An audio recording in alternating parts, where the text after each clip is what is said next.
Welcome back. This is Aquarium Hacks by Marcus. So today I'm just going to do a little bit of a hack video, and the hack video on this particular sponge filter here. Now there's not very much you can do to improve on this sponge filter.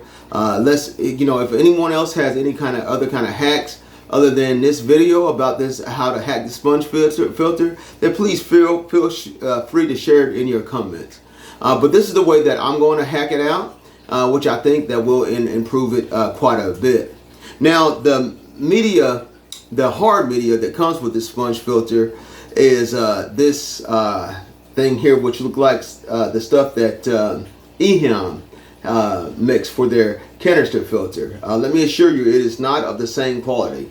My wife was bringing this filter down to me, and the bag that this media here came in, this biological media came in, fell on the concrete floor, and several of these small balls shattered to pieces. So the media is not that great. So, you can use it, and it will cultivate biological, media, and it will cultivate, do the process of the nitrogen cycle with that helpful bacteria. But I don't suspect that this would last very long in your aquarium. So when I hack stuff out, I always look for stuff that's going to last a long time, so in the long run that it saves you money. So what I would do is I would replace that probably with, here's a bag of matrix, CChem matrix. It's pumice stone, and it will cultivate a large amount of bacteria on it. It will last forever.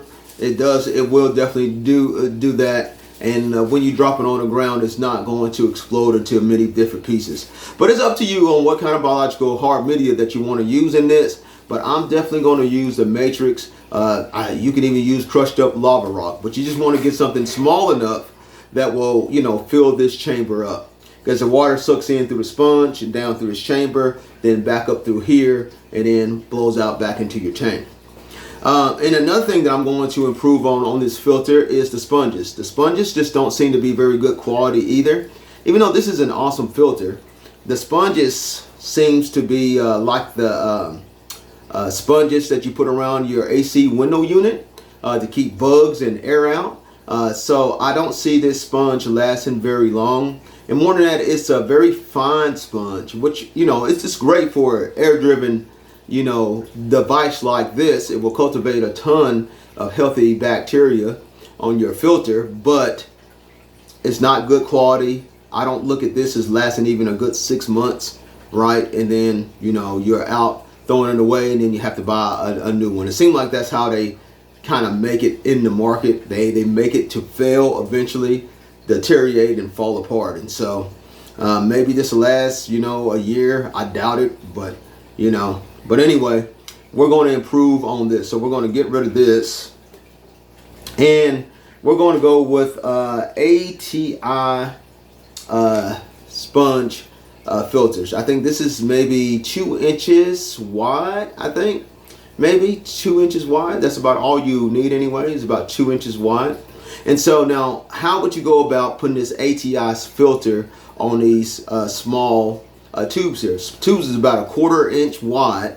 maybe a little bit over 1/4 inch, but the ATI was 1 inch wide, made for 1 inch pipes to go on it.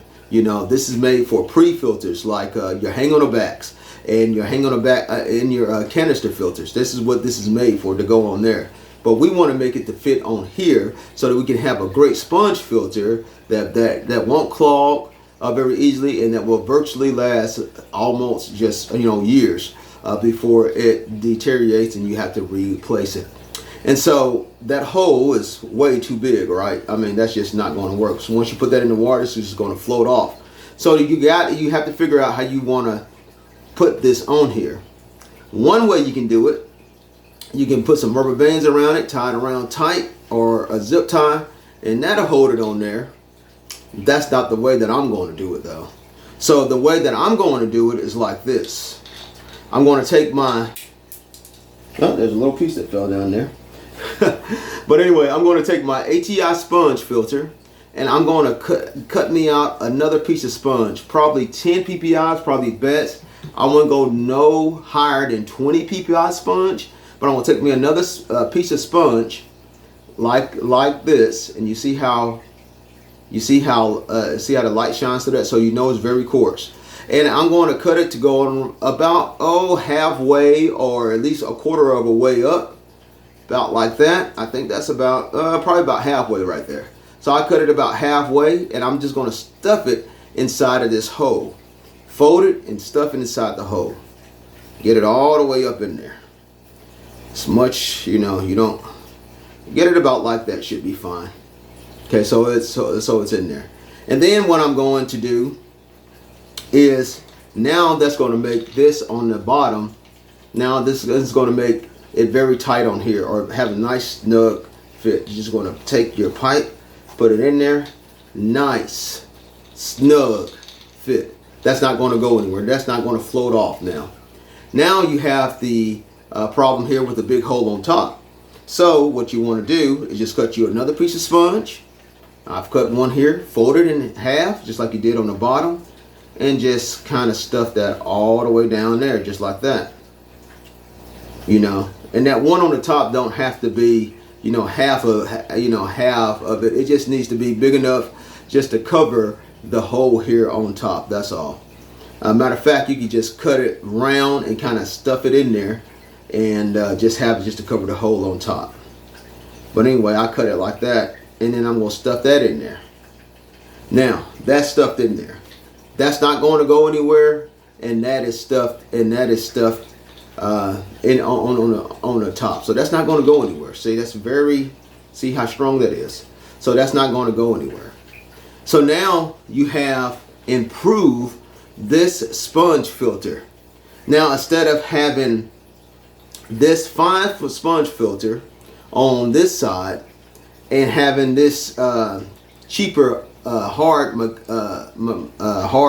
biological media on the bottom, now you have an improved sponge filter, or bigger sponge filter. As you can see here, I will show you the sizes actually. Let's just show you here the sizes. So I think this one's maybe be an inch wide, maybe 1.5 inches. And as you can see here, see, this one's a lot bigger, and you can see the size comparison there. So you're going to have a bigger sponge, okay? So you're going to have a bigger sponge filter, better quality sponge filter, and you're going to have better quality hard biological media on the bottom, which is going to really improve this filter, and it's really going to cut down time on your maintenance for this kind of filter. So those are my little tricks for this filter. There are other ways to hack it out, and I'm sure there is, and if you know other ways on how you would hack it out, then leave that in your comments below. And just another quick tip about this filter as well. Let's say you can't, let's say you don't have the ATI sponge filter or some kind of intake filter. You can actually order some thick sponge filter, online. It's got to be at least about 2 inches thick so that you can cut a hole in it. You can cut a hole in that thick sponge filter. Make sure you get a good quality one. You want one that's going to last a long time. Cut a hole in it, and you can just simply make it tight. Cut the hole smaller than what this is, and simply snug that on there and use it just like that. This one here I picked up from Petco, and it works just as well, as long as this can fit on there nice, snug, and tight. So this is the way how I hack this already awesome sponge filter. I will use this in my 40-gallon breeder. I might just use this sponge for the time being until it wears out, and then I will of course then replace it with the much improved ATI sponge filter there on top. So this is Marcus with Aquarium Hacks. Hey, keep on hacking.